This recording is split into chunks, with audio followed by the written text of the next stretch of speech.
Welcome to the second episode of Burning Gas podcast. I've been told to pronounce it the gas because apparently it sounded like I was saying burning ass. So it's definitely not burning ass. It's Burning Gas podcast. Yes. I'm your host, Chris. Chris, nice to see you guys again. We're just going to get started here. I believe a lot of dealerships are just running their sales departments blindly. Sure. They think they have an idea of how their salespeople and their managers, the finance managers are performing, but they probably have no idea. They come in knowing that, the goal is 6 cars today, but they don't know how they're going to get to that 6-car goal or where to look, right? Yeah.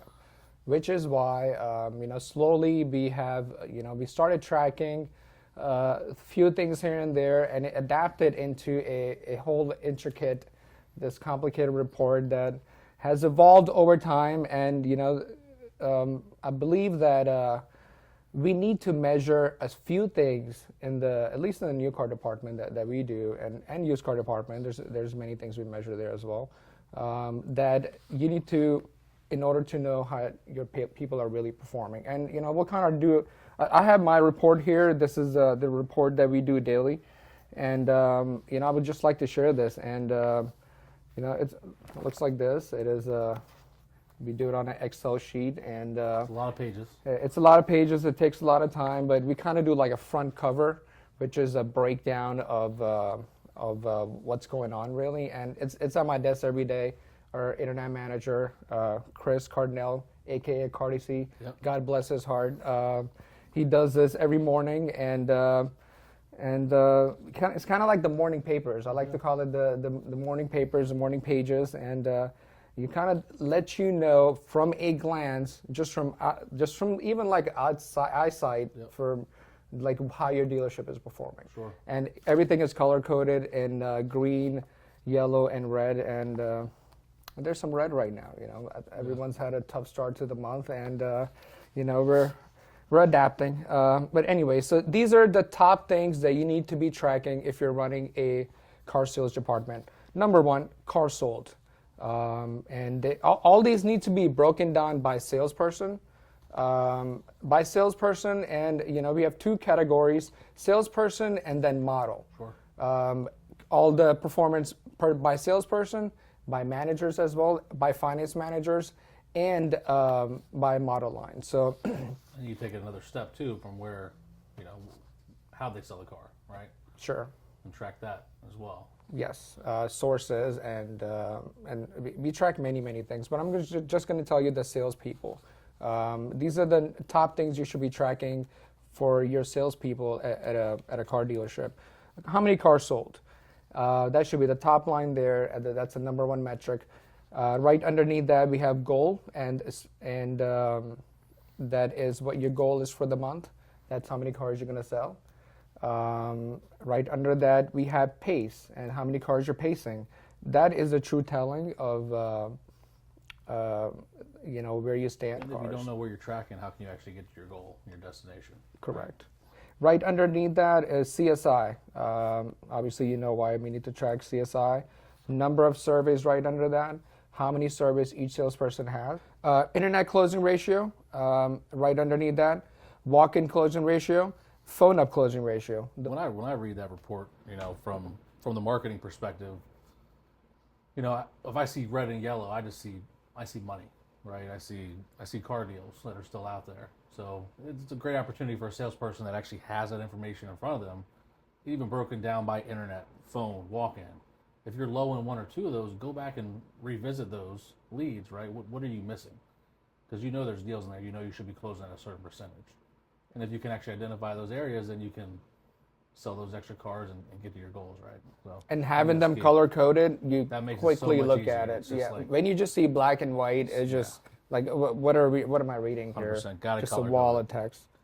Yeah. Got to color-code it. All right. And then we have yesterday's calls. The calls they made yesterday, and then we also track month to date, how many calls on average you're making month to date, how many texts you're sending month to date, and how many emails you're sending month to date and on a daily basis. Trade capture, what percentage of your deals had a trade. We track front end, gross, back end gross, and total gross, and then front PVR, back PVR. You might have your own metrics on there, but you need to at least be tracking, how each salesperson is performing individually. And that's all one page, right? That's just one page, yes. That's the beauty of it. Yeah. I love it. And this report started as one page, right? When we got here, it was a lot simpler than that. It was the page 3 or 4 now. I think is our original one page. But we had a V1, and then now we are on I think version 13. If you're a manager, you should always be thinking, what else can I track? What more can I measure? Right? And that's something that this guy does great. The team does great.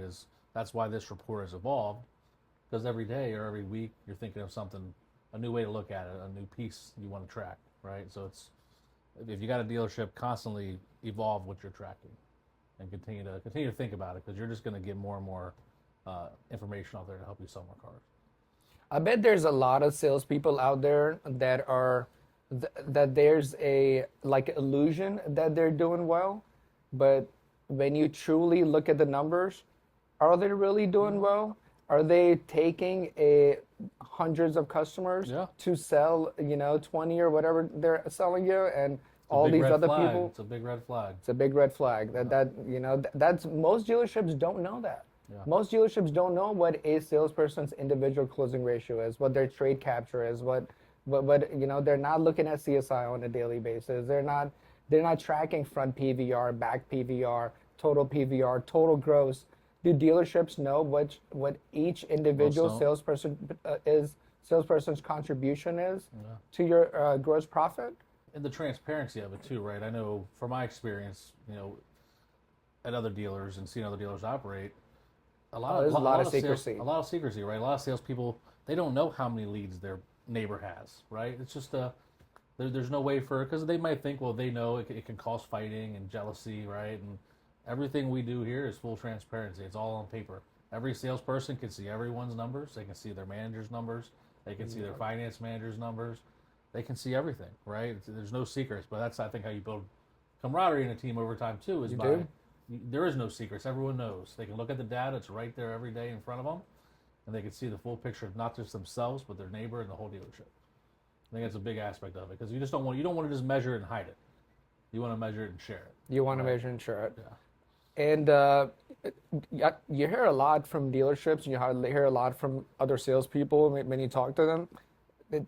There's a lot of favoritism that goes on in these dealerships, and I've been through it. I've seen it happen, and it's really is a morale killer for your other salespeople. You constantly see one person getting fed and one person just selling a lot lot of cars, getting all the leads.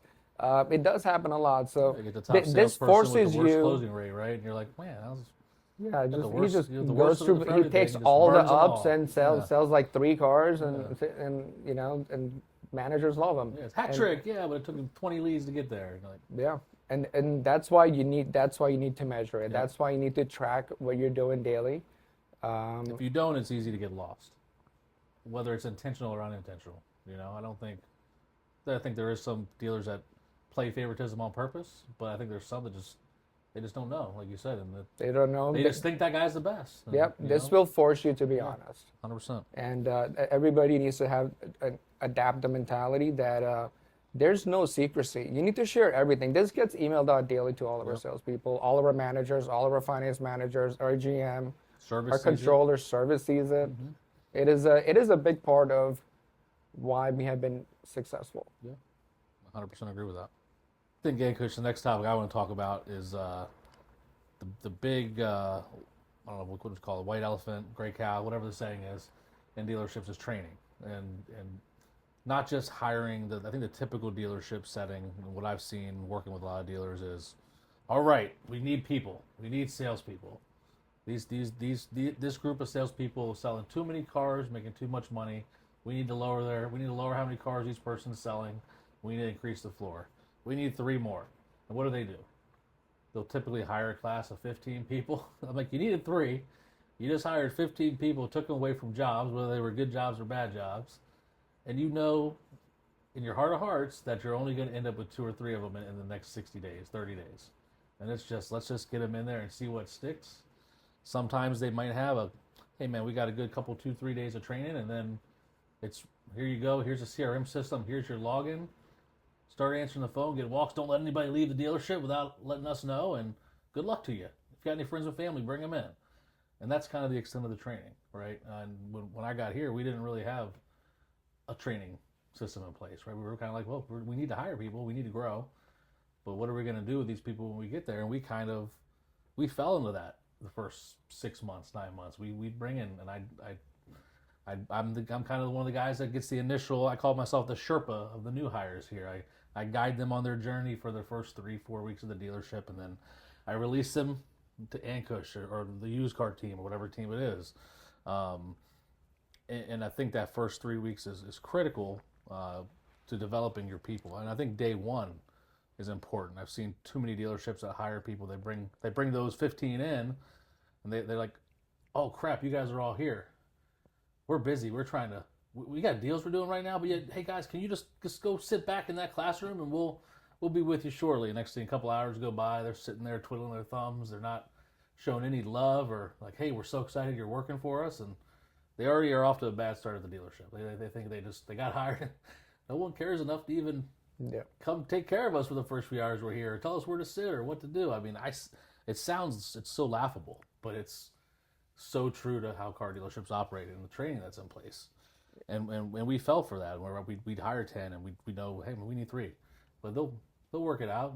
And sure enough, it wasn't like we would force people out. Some people would start, and day one, I just don't think I want to talk to customers. Actually, I don't know why I took this job. I've had people leave for that. I had someone leave like 30 minutes after opening class, just sitting at their computer getting a login, and they had to go out to their car and they never came back. Right.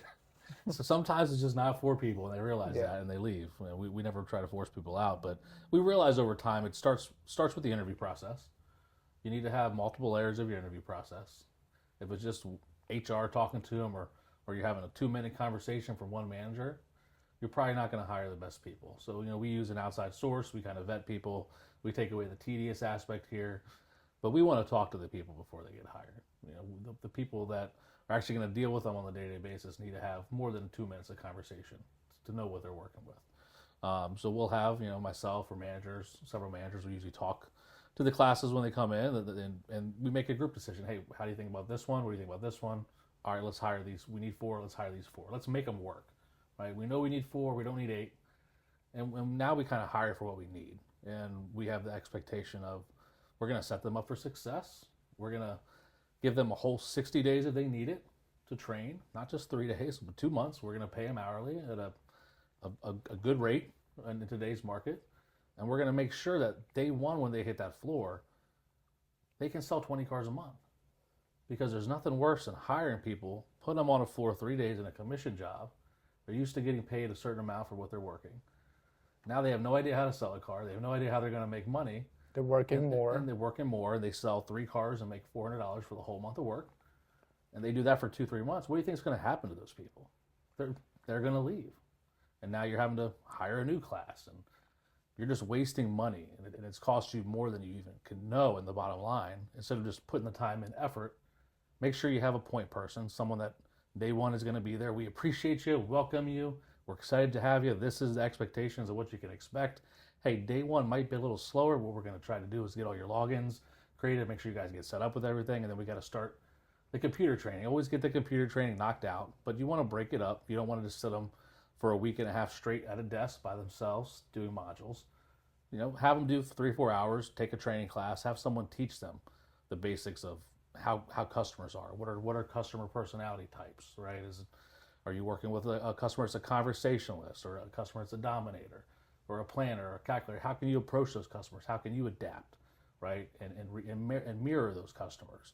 And it's kind of teaching them psychology to begin with, right? And then you teach them, especially if you hire younger people, a lot of them don't even know how to use a computer now. I mean, let's be honest, it's not laptops and desktops. It's iPads and smartphones and texting and apps. So they get in front of a computer, they don't even know how to open up Google Chrome or Microsoft, to open up an email. How do you get an email? What's an email on a computer? How do I log? That's How do I log into this? I know how to log on my phone. It's right there on the mail. But like, what do I click on here to get to it? I did read an article recently that the new generation, the Zoomers, I like to call them, they are not going to be as proficient on the computer as our generation, the millennials. Yep. So like the computer proficiency, it's kind of going down. 100%. So that's another tangent we can get on. But that's why you need to have someone there to not just sit them at a computer they barely know how to use for the first 2 weeks of the job, but break it up, have training sessions, go over different topics with them, bring your managers in to have a class, if you have a BDC or an internet director, have them get to know those people, have them do a session where all they do is go over the CRM and how it works, how to use it. You need to set training sessions up with you pay companies a lot of money to work for you, right? So you don't necessarily have to have a dedicated person to do every single training of every single system at your store. If you have the chat company, which every dealership does, you pay them money. They have reps. Have your reps get on Zoom calls and train your people, right? You need to utilize what you're spending your money on and make those companies work for you. But it's a full cycle where that over those first 3 weeks, you need to be actively involved with them, right? And then you kind of get into step 2, which is getting them in front of customers with other salespeople. And you need to have a team that is willing to help. And that's what we've built over time by training people the right way. Training gets easier because the people that you train know how it goes and they're more willing to help people, right? So now I feel like we have a team of 11 or 12 helpers that they love to train, they love to shadow, right? But so once they get to that initial phase, you need to be able to have a reliable 5-6 salespeople at your dealership that can take them under their wing. Say, hey man, come sit with me with this customer. Hey, let me show you how I work my internet leads. Get my perspective, and then go get their perspective. Because everyone does it a little differently, and it's good to learn and just see those conversations unfolding. And then it's time to play a little bit yourself. All right, let's dip their toe in the sandbox. Don't just throw them full tilt in. Give them a few old leads. You've got your team that's not working those 45, 50-day-old, 60-day-old leads. They're looking at the fresh stuff, right? Give them a chance. See what they can do. You'll be surprised. Every now and then they can dig one up and get you a car deal. And it's just great practice for them. And then you've got to just trust in them that they're going to do their job at that point. And when they are actually ready to start selling cars, whether that's 45 days, 60 days into that kind of training, make sure they're getting opportunities. Don't just sit them there and then not ever give them internet leads. They need to be a part of the team now. We need to have trust in them. And initially they might have a little lower closing rates, and you're going to see on the reports. And that's a great time to then circle back with those new hires and say, hey, this is what we're seeing.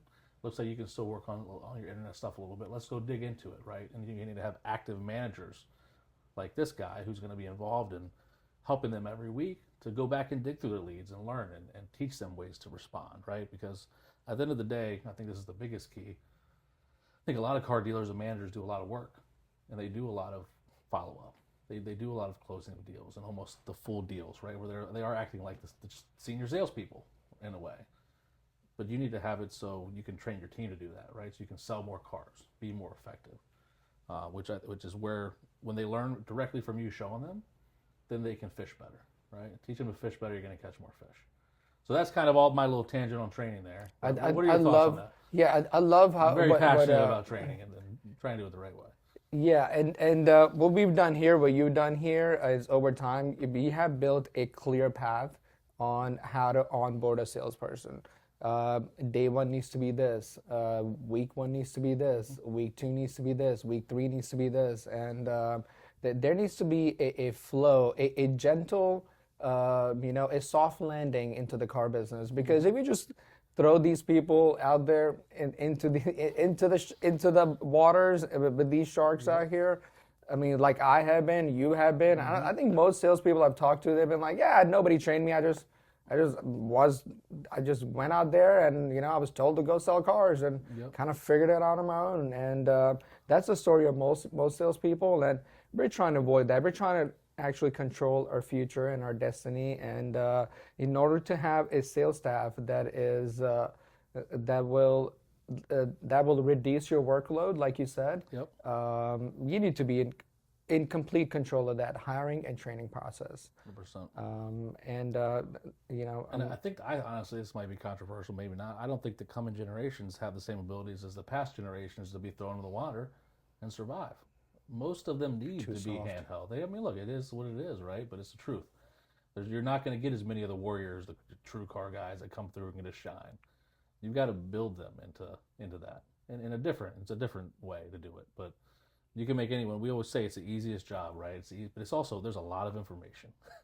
It's a lot to learn. There's a lot of, if you want to be a product expert on the new car side, there's a lot of makes, a lot of models, especially lots of with trims. EVs coming. EVs, trying to learn. There's a lot to take in. It's not just as simple as, being that expert. And you hear customers all the time. Here, they appreciate it. Our team has learned a lot, and just the product knowledge. I hear it almost every day. We like when people know more than we do about the vehicle. A lot of dealers we go to, and we're the expert on the car that they're selling, and it frustrates us. So, train your people. Training's important. The whole thing. OEM training is important. Learning your products is important. Training doesn't end after the first few weeks. You got to sit down with your salespeople. I sit down with all of my salespeople every Monday. I spend 8 hours with them. We do one-on-ones and we go through all the leads, and you gotta have a meeting every morning at 8:30. Yep. And it's not none of these are beat up sessions. These are just what can we do to make a car deal? Yeah. I think the sales team is eager for those meetings. I know a lot of them look forward to. They know that, hey, they got another set of eyes willing to help them make money. At the end of the day, that's all you're trying to do, is help them make more money, and they realize that. So that's what you've got to make your team by. Once you show, they might not like it initially if they've never done it. They never have to sit in front of their boss and look through all their leads and see how they're doing and get feedback. A lot of people shy away from feedback, but once you prove to them that, hey, this actually works, and not only is it going to make you more proficient, even if we don't save any deals this week, you're going to do better on your deals next week. But they will start to save deals. They'll find, and then all they're doing is making more money. Yeah. So who wouldn't want that? And that's the kind of message you got to portray to them: is all we want to do is help make you more money. Yeah, there's many reasons you want to do Sabre deals, because you're literally, there's some opportunities that you need to be in front of as a manager. Again, control your business. Yep. Don't only rely on your salespeople. Just sit with them, look through the leads with them, and look it through their eyes. Yep. What are they seeing here? And that way you really get an insight into, well, how does this person really work leads, and how does a person think? And it is a great coaching tool. 100%. And having that point person from the manager level, it also gives you you always know what's going on, right? Like if someone comes to you and say, hey man, what's going on this week? Or what are you seeing? You've literally looked at every lead. You've read the conversations. You've asked the questions. You have your ear to the ground. You know what's going on in the marketplace. You can then adapt your strategy, right? Like, you know what, I'm seeing this. We might need to make a change here, right? And move some more cars. So it's a great tool for everyone, not just the salespeople, but I think. And they'll open up to you. They'll tell you what's going on, what they're struggling with, and what's going on in their lives. And it's a chance for them to kind of put it all on the table, and hey, this is not working out, and and they'll tell you what's going on the sales floor. Yeah, this 100%. Is what we're seeing, and you start to see patterns. Yep. We had one problem that just recently that we just fixed is sending videos was a problem, and everybody complained about that week in, week out, and we hired a company and found a solution for that. Again, you got to listen to your people, listen to your customers, and save a deal is sitting down one-on-one with your salespeople, pulling up their leads in front of them, and going through them one by one. Pick a date range, pick 2 weeks, pick a month, depending on the kind of volume you do, and just go through the leads. And each CRM that's out there allows you to sort leads through dates, sort them by salesperson, and find opportunities and make them deals. Show them how to send different texts, different perspectives through text, and I've heard you guys make phone calls back there, right? You're like, let's call the customer. You got to get on the phone, you can't just look at them and talk about them. You can't tell them what to do. You want to earn the respect of salespeople. You want to lead them. You want to truly manage them. Is make deals for them. Make them deals. Yep. I see that a lot, man. I see it a lot with desk managers. They feel like they went to the desk and now they made it. Now they can like sit back and relax, and Yep. now they can just sit back and They're in the pencil promised deals. land. They don't need to deal with these customers anymore. No, They're this is good. like this is where truly the leading begins, and it begins with making them car deals. I mean, I think desk manager's a dying breed, personally, right? Like the true desk manager. The guy that just sits there, all they do is pencil deals. That's the dying breed. Not many stores are hiring for that anymore. Right? The stores need a well-rounded manager. They need a manager that can do a little bit of everything, or hey, they can do this 30%. This other manager can do this 30% really well, and this manager can do the other 30%, right? And then we got this team that can handle this 10% we need, right? Because not everyone's great at everything, right? The person that knows how to buy all the cars and buy the right ones might not be the guy to jump in the internet leads, right? But I think just penciling deals might be controversial, and I'm sure desk managers don't like to hear it, but Yeah. I truly think it's a dying breed. Yeah. You know, I know our GM doesn't want just desk managers. Sure. That's not Yeah. what he's looking for. Yeah. You know, he could hire anyone to come sit on a desk and punch numbers in a machine. Yeah. Not that complicated. Okay. I want to talk about when customers say, "I want to think about it." Ooh, that's a good topic.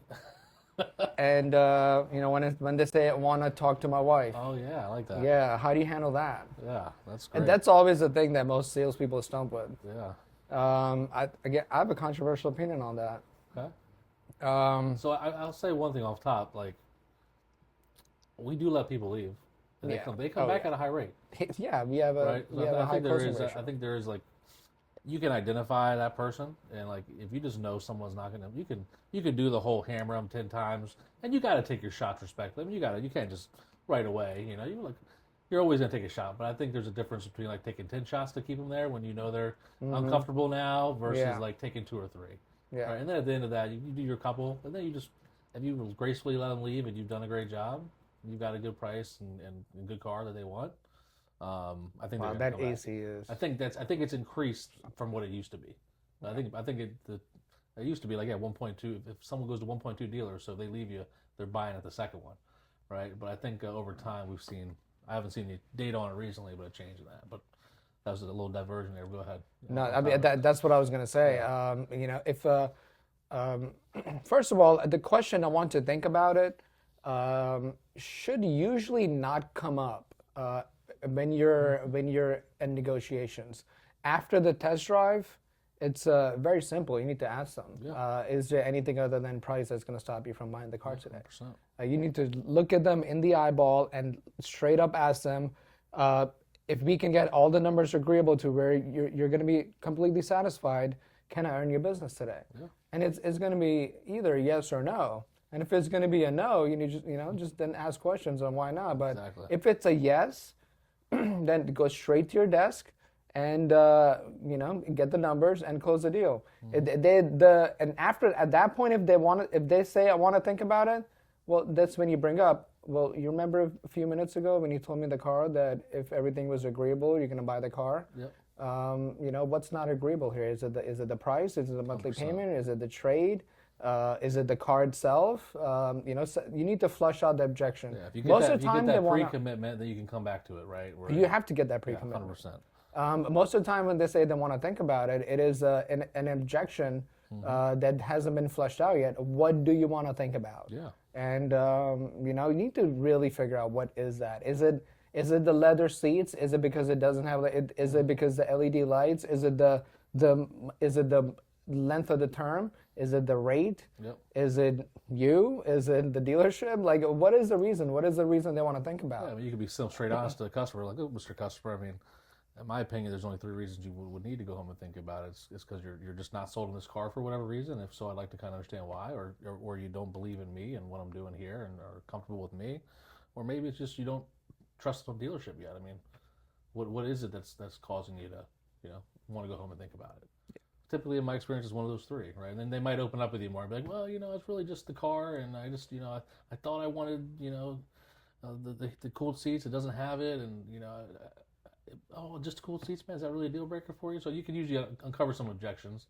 You definitely want to take your shots, ask them some questions, and then I think gracefully let them leave at the end if they're just kind of backing away and not ready to do it. Like the hard pressures. I mean, you can be persistent. You can be persistent, and you got to walk the fine line. You can't pressure people nowadays.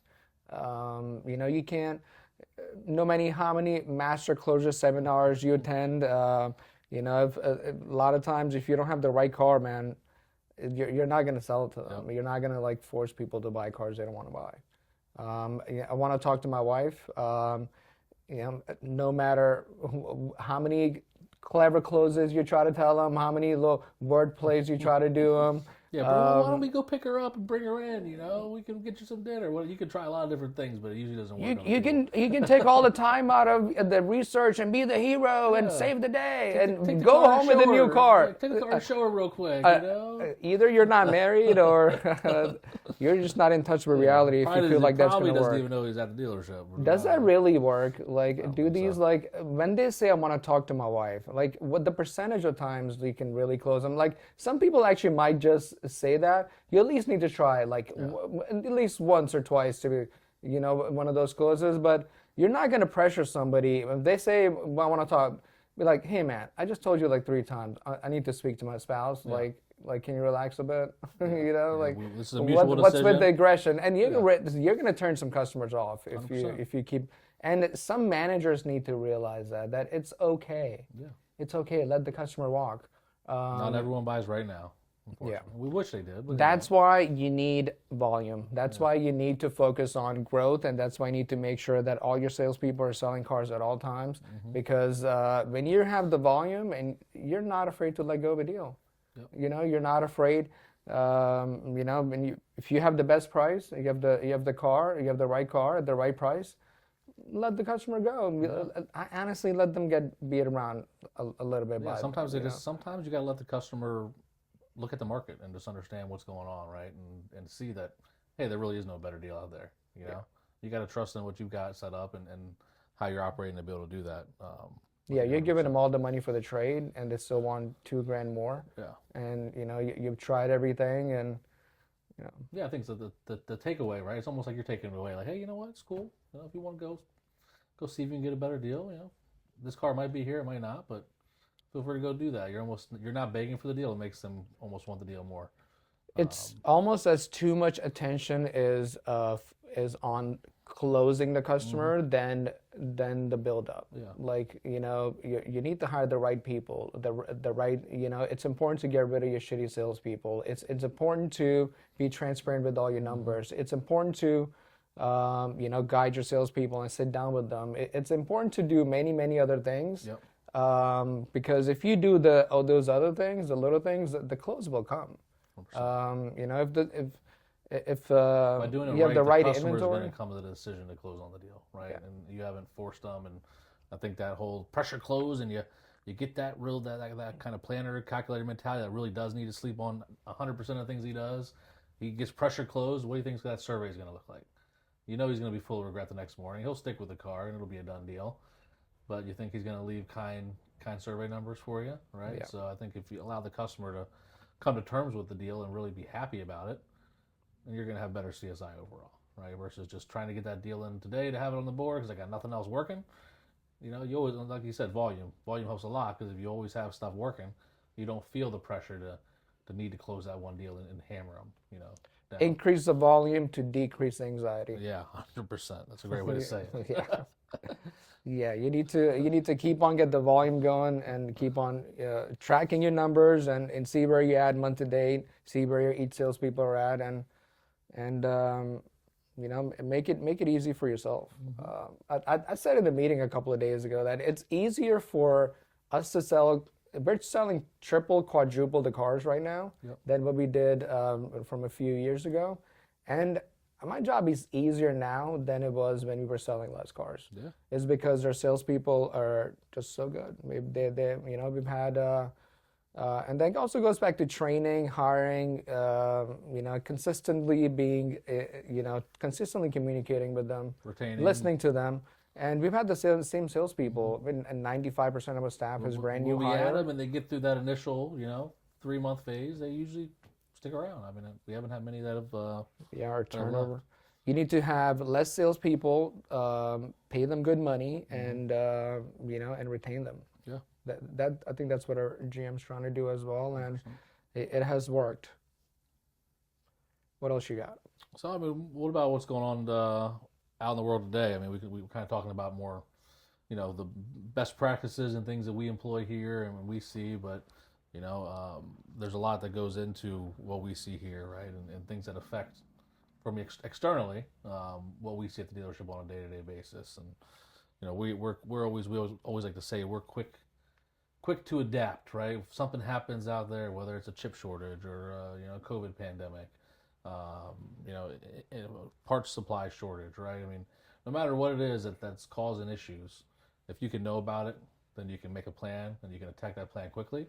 You're going to have a lot more success. So one of the big things, a lot of manufacturers are doing, right? It's the trendy thing to do is to build electric cars, right? So, they all have the grand plan of increasing their electric sales by a huge percentage. I know there's goals set out there by 2030, by 2035, we want to have this percentage, whether it's 40, 50, 60% of cars being electric sales. And I think today, we see it on the ground floor. We saw electric vehicles here, right? And sometimes the customer is really excited when they buy the car and they get the car, and then they've had it for a couple weeks and they realize they don't know how to charge it at home or what the steps are to do that, right? Or do they even have the capability, or they find that, hey man, this really isn't, there's not enough charging capabilities out there publicly for me in certain areas where I go and certain of my parts of my lifestyle I didn't research enough to meet these needs. And I'm looking at an article right now on Automotive News, and it's America's Charging Challenge, right? Tackling infrastructure hurdles for EV adoption.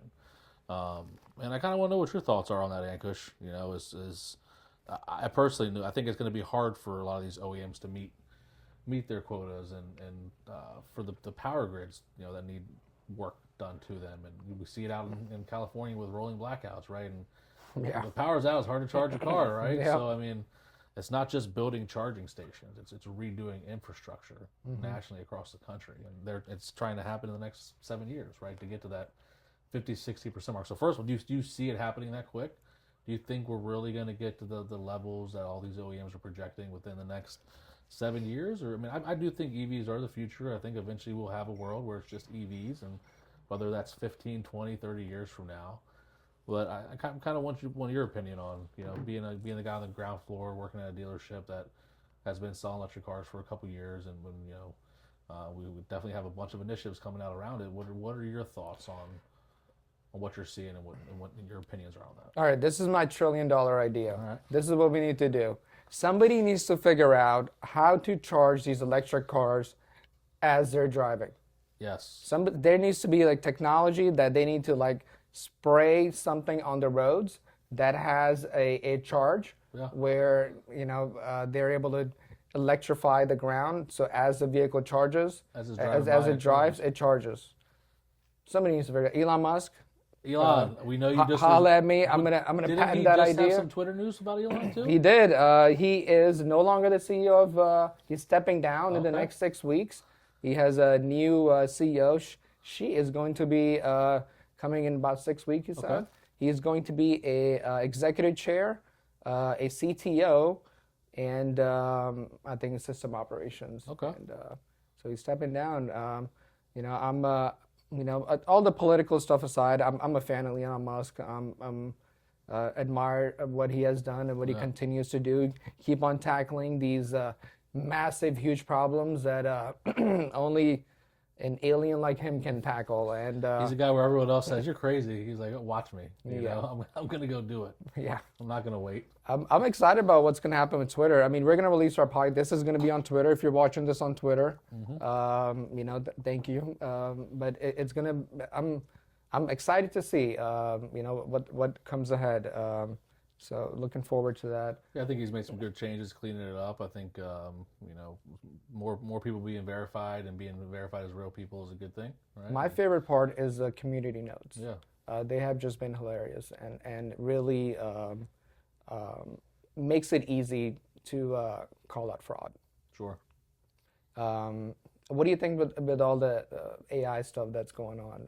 Oh yeah, I mean everywhere you look, right? Especially in automotive, AI is I know there's some conferences going on right now. This is kind of we're getting into conference season in automotive, but I'm sure you're going to be in front of 100 vendors pitching some kind of AI solution, right? And we have a company that we recently hired yep, that is doing some AI stuff for on us on the sales side. yep. And I think it's important to, you should be having the conversation. I mean, if you're in a group and you're in a large, If you're a business in 2023, Yeah. you need to be thinking about AI. I mean, just think about some of those automotive groups. They're billion-dollar organizations. If you're a human being alive right now, you need to be thinking about AI. Yeah, you need to be thinking about not how it's going to replace you, but how it can make your life easier, how it can take away the tedious tasks and help you with complicated tasks, right? And if you're not looking at that as a company, there are companies out there in automotive. Trust me, I know for a fact, plenty of companies. The good ones are looking, and they've already executed. Some of them have built some AI stuff internally, but there's plenty out there that are thinking right now, we don't need this. We're selling cars. What do we need? What do we need AI for? But if you're not The mom and pop shops are going to be the slowest to adapt. Yeah, I mean, you can have it so your salespeople they gotta sleep, right? They have families, they can't. I always like to joke. It's kind of it's a 24-hour job in a way because if you really want to take care of your customers, you're available on your day off. You'll answer a text. If you're a good salesperson, you will handle things but you'll set some boundaries too. But you'll just get things handled, right? It's part of what you do. But the great thing about AI, and look, there's some limitations in automotive with AI solutions. Automotive is one of the least, I'll say not one of, the least, sharing industries as far as data and open APIs and being able to actually connect from end to end within solutions, right? And as dealers, dealers operate within CRM systems, within DMS systems that some of them are very outdated. Some of them don't like to play well with others. They don't want to open connections. And if you're a company that has a good AI solution, you might not even be interested in jumping in automotive because there's a lot more barriers to entry out there than other sectors, right? So I think you truly need to look at if you're looking into AI and you can't build it yourself because you're not a 30 store conglomerate that can put the funds in to do that, right? You need to at least be vetting companies, having conversations, looking at tools. How can they help your sales team be more efficient? How can they look, you probably don't have a service BDC. You probably don't have a good service outreach plan to your customer base. Can you have someone send out 10,000, 12,000 messages a month for you to your customers that makes them feel valued, that makes them know that, hey, your next service might be due. It's been a while since you came in. Just here's some information for you. Here's your decline service we recommended, right? Doing all those little extra follow-ups that your service team's already too busy. You're probably already understaffed like most service departments are. It's good to hire good service help. Just like it's good to hire good sales help, right? But you can have AI fill a lot of those voids and open up a whole new layer of communication to your customer base, and it feels better than the traditional outreach you'll have to service customers, your email cadences, your email blasts that you kind of just have set up to fill those voids, right? It feels more real when it's a name attached to it, when it comes in a text message or an email format, right? So from both service and sales perspective, right now there are definitely solutions that can make your team be more efficient. There's solutions out there for AI on the phones for service calls and handling service calls and being able to set appointments for customers, right? They straight up tell them, hey, we're AI, but we're here to help you. We're very efficient, and customers have a good experience. And there's definitely companies you can look at for that too. But you need to also vet companies, and not every company that says they have AI has AI, right? Some of them just have a little cute code that does a few things, but it's not intelligently learning. It's not adapting, right? It's just a program, right? So there's a difference between being a computer program and being artificial intelligence. So I think it's important not to get caught. There's a great book I read by Brian Pash, who I'm a big fan of in automotive, but swimming with the digital sharks, right? There's a lot of sharks in automotive. There's a lot of companies out there that I'll say prey on dealers like a shark would, right? And they're the top of the food chain, and they want to go find the dealers that don't know a lot, right, about certain things and be able to trick them with buzzwords and keywords. And we've got this, and we'll increase this by X percentage. And we're not going to show you how we get there, but just trust us. It's amazing. Well, there's a lot of times when all they've got is a nice story, and then they don't have any proof they can show you. Then they don't have what they say they have. So you always need to be careful about what you're signing up for from the marketing operations perspective. But yeah, I think AI is huge in every industry. I think There's a lot of those low levels outside of automotive, right? The crappy articles you see on the internet, or the BuzzFeed blog, or the little 3-paragraph blurb about something just to get people to go to that page and show ads, right? Those can all be written by AI. You don't need to pay those people $12 an hour to write the crappy stories, right? I think there's a lot of automation, and that type of industry is going to be reflected. The copywriter industry, the people that are actually doing the simpler copyright, but I don't think you're ever going to necessarily replace a professional writer that has a style, right? That can truly have a unique. Have you played around with ChatGPT? I have. Yeah, I like it. It can write pretty well. It can write, but you can usually tell. I like to have it. My kind of side thing with ChatGPT. I like rap music a little bit, and I'll be like, "Yo, write me a rap about this model line," right? And I just like to see what it comes up with, right? And I'm like, man, it's super corny a lot of times, and I think a professional writer could put a different perspective on some of the stuff. The trick is with the prompts. Yeah. You gotta ask the right prompts. Sure. And what you feed it is what you train it on. Yep. It'll return back, because you can tell it to write in the style of Mark Twain. Yeah. And it will write you a paragraph, write in the style of Sure. whoever. That's a new industry, right? A new profession is the prompts. Yeah. People well, that's yeah. Those guys are gonna make a killing. There's trillions of dollars in AI. Yeah. There's a great saying that there's some decades where days happen, and there's some days where decades happen. Mm-hmm. Right now we're in one of those days. We're in one of those times right now where every new day there's a new AI company. Yep. There's some new generative AI thing happening. Google just released today some. I think Bard is now available for everybody. Bard is Google's chatbot. I signed up for it today, and the way I've used ChatGPT I've used it for follow-up.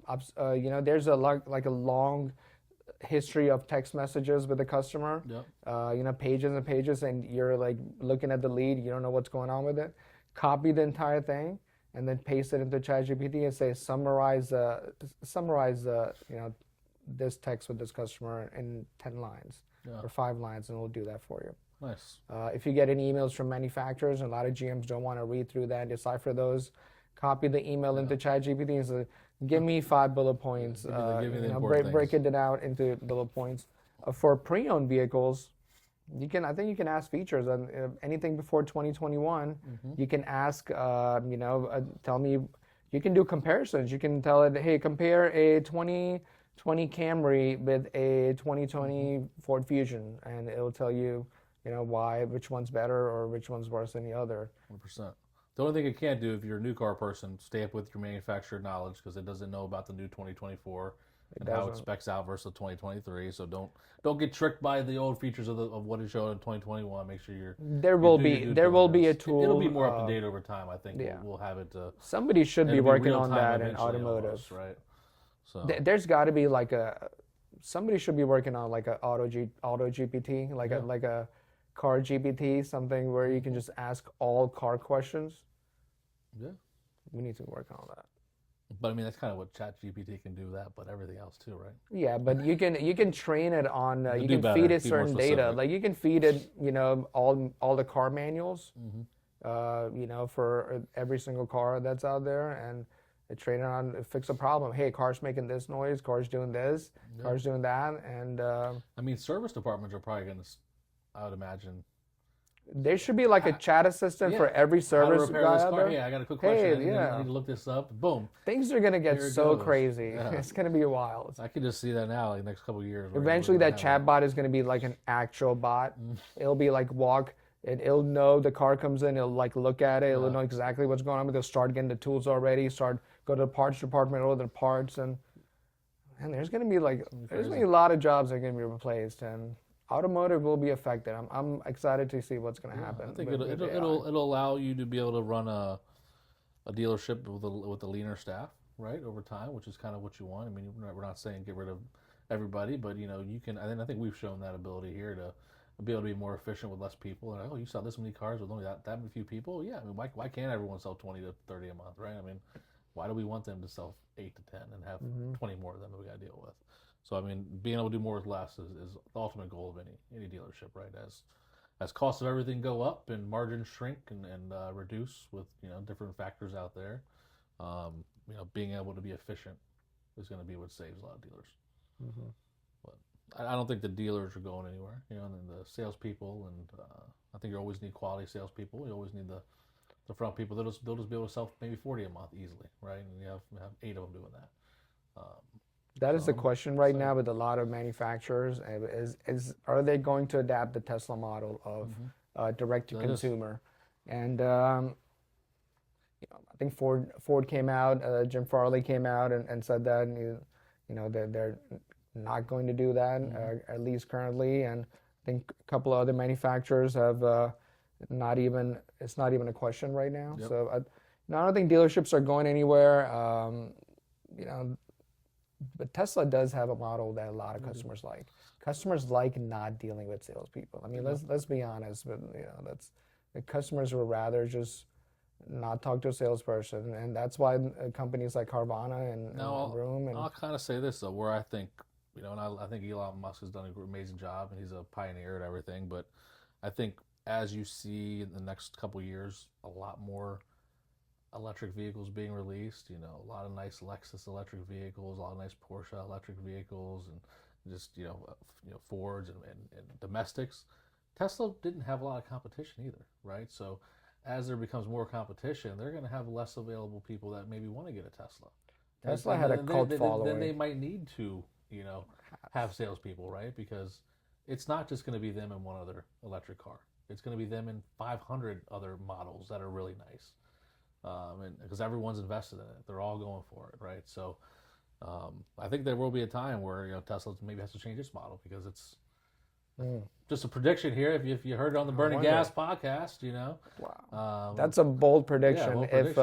I'm not saying they're going to fail or anything. Yeah, that's been they're going to face competition. That's been their selling point, and that's one of the great things about Tesla is there's no dealerships. You buy everything online, and it just comes to your house. I mean.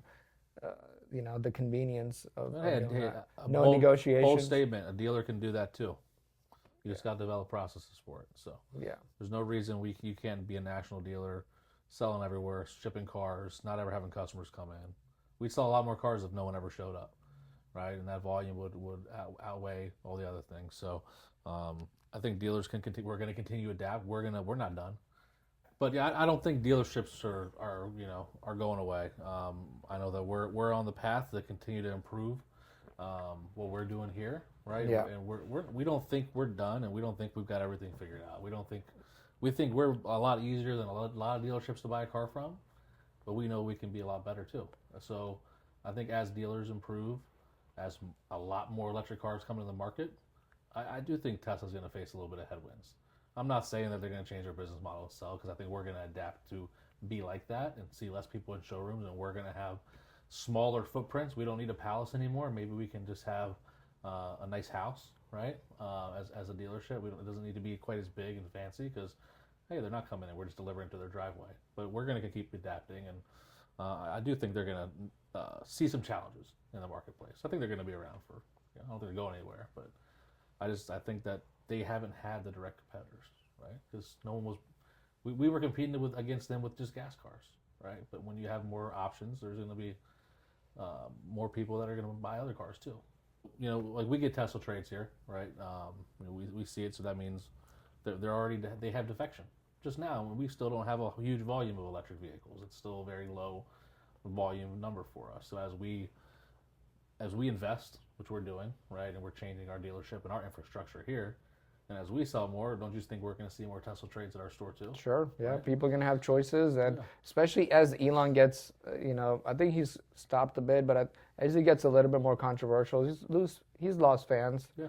And, that has affected the brand a little bit. Mm-hmm. But I respect what he's doing, man. He's a go-getter, man. He has, like you said, he's got a big vision, and people think he's crazy, and he's like, hold my beer, I got this. Yeah. I'm going to do it.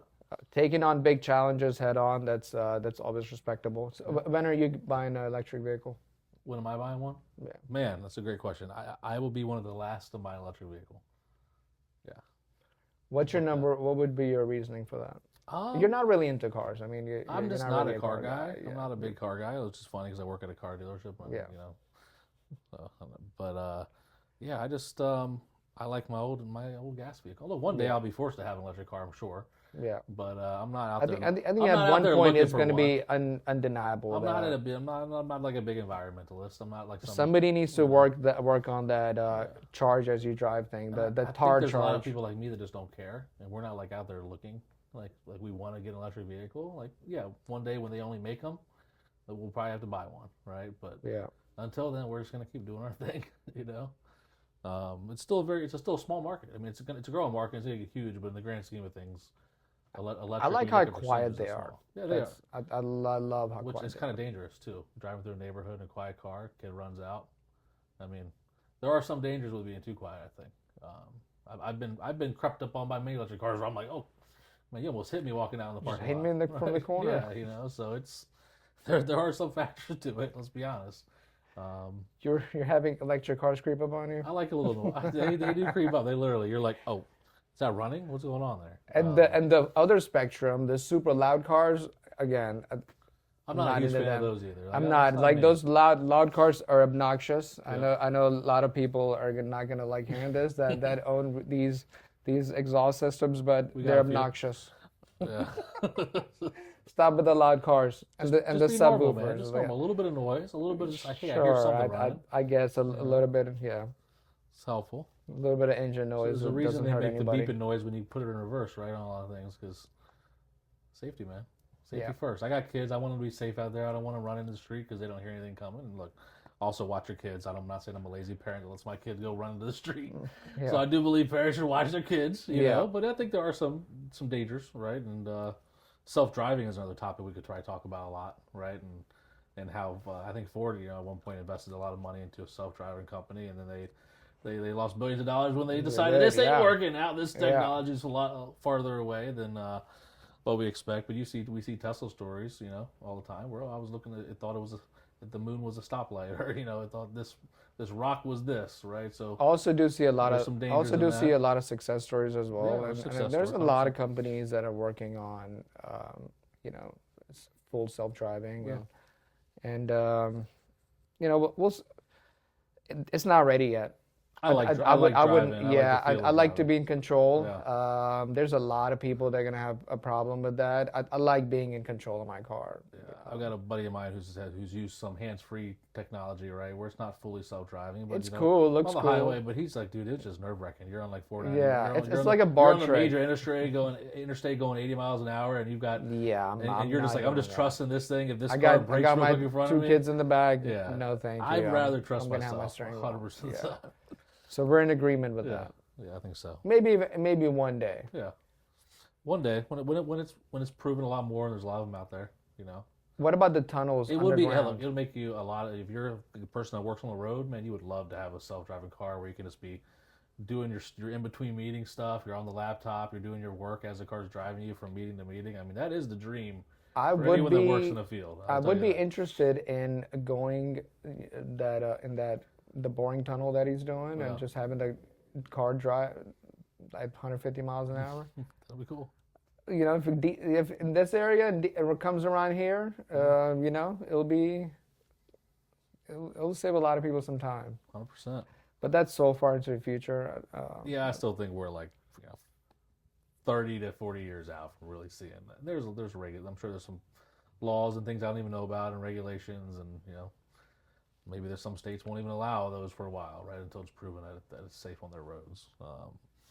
But no, I think that's been a good pod today, man. You know, we got some topics here. We talked about what's going on out there in automotive. We're definitely gonna have some more content coming up soon. I'll be on vacation here shortly, so you know we'll be putting some content out there over time, and then we'll be back at it with some more knowledge and things we can drop. But you know, what are your thoughts on the show today? Good show. We're gonna keep it going, and we'll So be we're back gonna in be next where are week. we gonna be at? We're gonna be on Twitter. We're gonna be on Facebook. We're gonna be on Instagram. We're gonna be on TikTok. We're gonna have Reels, right? So stay tuned. Follow. Look for what are we at? Burning Gas. We're at Burning Gas Pod At Burning everywhere. Gas Pod. Twitter, Instagram, Facebook, TikTok. Okay. And So, this podcast should be available everywhere where you get your podcast. You know the above. Yep. So that'll all be coming. And but yeah, check us out. Subscribe, follow, like, share our content if you like it, and let's grow the community and let's all be better in automotive, right? Like I think that's what the goal is. We want to be better here, and we want everyone else to be better, because when we're all doing great things and customers can fully trust us again, and that stereotype that was built up 30 years ago from automotive, eventually that'll go away, I think. But it requires us as an industry to be better, right? So that's what I got, man. Great episode of Burning Gas, and we'll be back soon. See you guys next week. See ya.